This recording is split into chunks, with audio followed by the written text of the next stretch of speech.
Are you hungry? Because if so, you're in the right place. We're cooking Thai again, and today we're making Pla Rad Prik. Hope I'm pronouncing that correct. Give me something good. Hi, and welcome to another episode of Görgött. Today we're cooking one of my favorite Thai fish courses.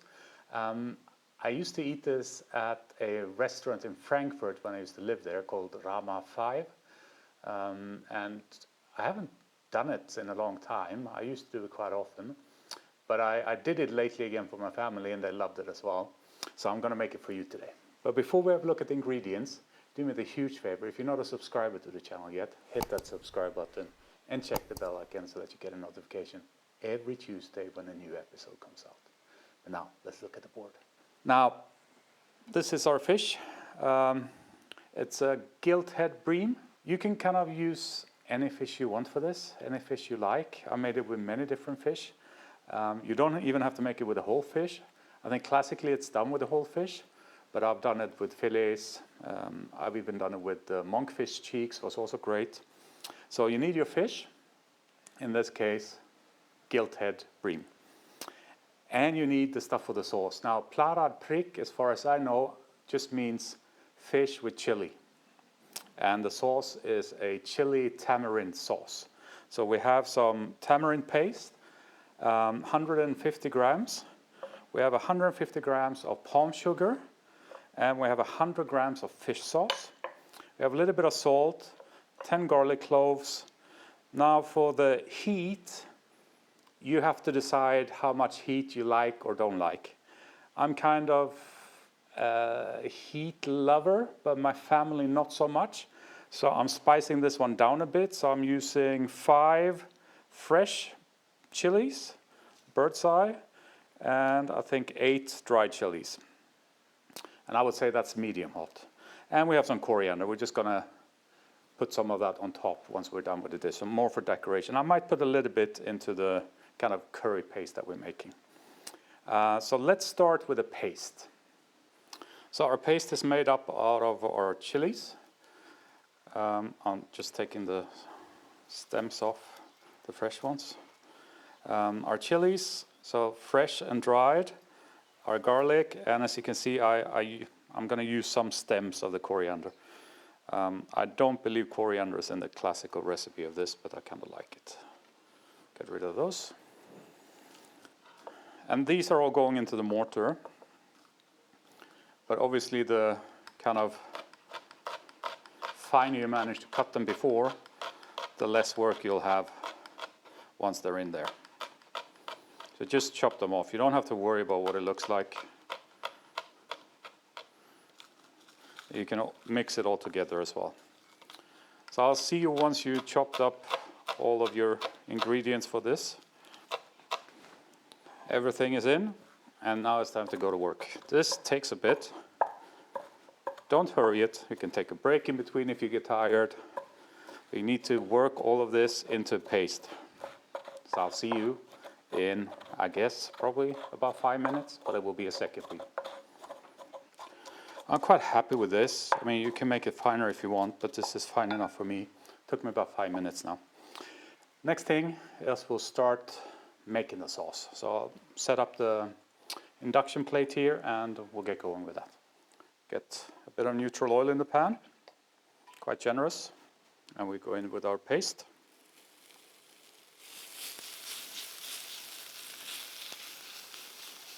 Now this is where it's like pepper spray, so be a bit careful with how you breathe in the fumes of this. We're going to fry this off for a bit. We're good to put in the fish sauce, our tamarind paste,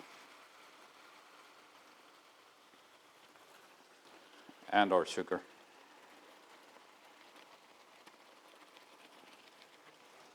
Turn down the heat a little bit. Now we just need to mix all of this up.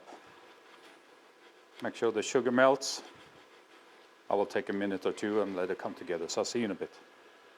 Now pretty much all our sugar has melted away. If you look up recipes for this dish online, a lot of them will use kind of cornstarch to get it thick. I don't do that because I don't think you need to. There's enough good stuff in this anyways, and it doesn't need to be, for me at least, very thick. And I realized what I completely forgot in the ingredients and what needs to go in here, and that's lime. I'll get a lime, see you in a second. Now for the amount we're making, we need 1 whole lime. Get all of the juices out of there. You need a bit more acidity in the dish. You obviously have a lot of salt from the fish sauce, you have the sweetness from the coconut sugar, and to kind of balance that out, you need a bit of lime. That's why you should always taste things, so that you realize what you forget. We're going to try this again.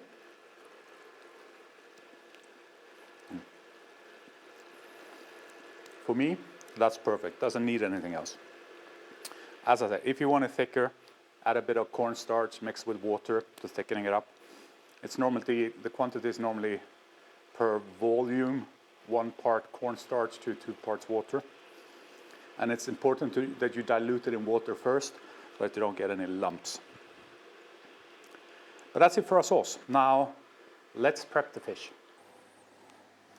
Our beautiful Gilt Head Bream. Gilt Head, because, I don't know if you can see that. You see that golden kind of line it has there? That's how you can tell that it's a Gilt Head Bream. Now, we're making this whole, but I want to make incisions into it. And we just make those vertical like this. An equal space. It's been scaled already by the fishmonger. Do the same on the other side. And again, I think a lot of recipes say that you should put the fish in starch, either corn or potato starch, but I don't like that. I sometimes like that, but for this dish I don't like it. So we're just going to fry it whole, and it's almost kind of a deep fat frying. We're going to need a lot of oil. We'll salt it a little bit, but it doesn't need too much salt, because obviously we have the sauce that has a lot of fish sauce in it, so it's quite salty already. Now I'll set up the frying pan here as well, and then we'll fry the fish. Quite a lot of oil. This is not going to be enough, but I have more. And I'm just using neutral oil. You don't need to submerge the fish in the oil, but there needs to be quite a lot of oil. That should be good. So we're ready. Just gonna put it in like that. And you just want to make sure that it doesn't really stick. And it's gonna need 2 to 3 minutes on each side. You can kind of tell if you open up. You can tell when it's starting either to get warm, and you can also see when the color starts changing. And then you'll know it's time to turn it. So I think it's time to turn our fishy around. Note to self for next time, cut off the side fins. Like that, they don't have to stick to the fish. Let's check the other side. Yeah, we are good to go. I'm going to clean up a bit so we can plate this up. I'll see you in a second. So let's see if we can place this beauty.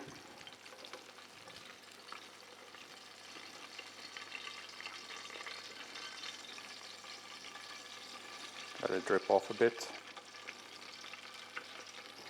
There we go. And our beautiful tamarind chili sauce now it just goes on top.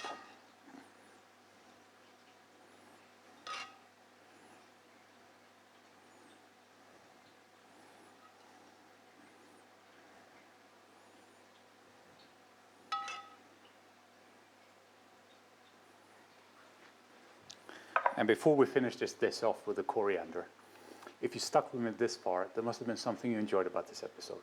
So do me the huge favor and hit that thumbs up button. It's just down there, really quick to do, but it's so valuable to me to get my content out there in the YouTube universe. So please do me the favor. And now let's finish it off.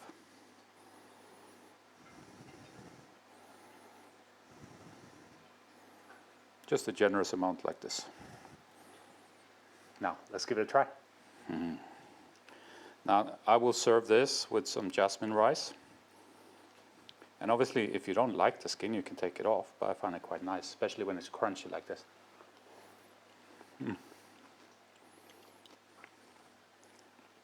The sauce is divine.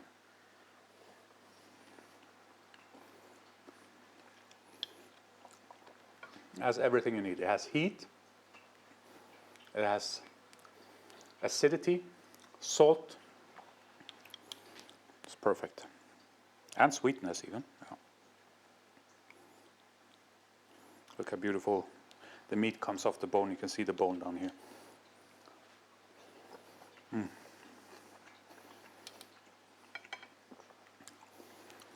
One of my, if not the favorite Thai fish dish.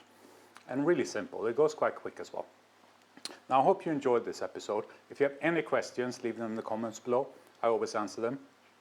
And please don't forget, if you're not a subscriber to the channel yet, do me the huge favor. Hit that subscribe button and check the bell icon so you get notification every Tuesday when a new episode comes out. But that's it for today. Take care. Bye-bye.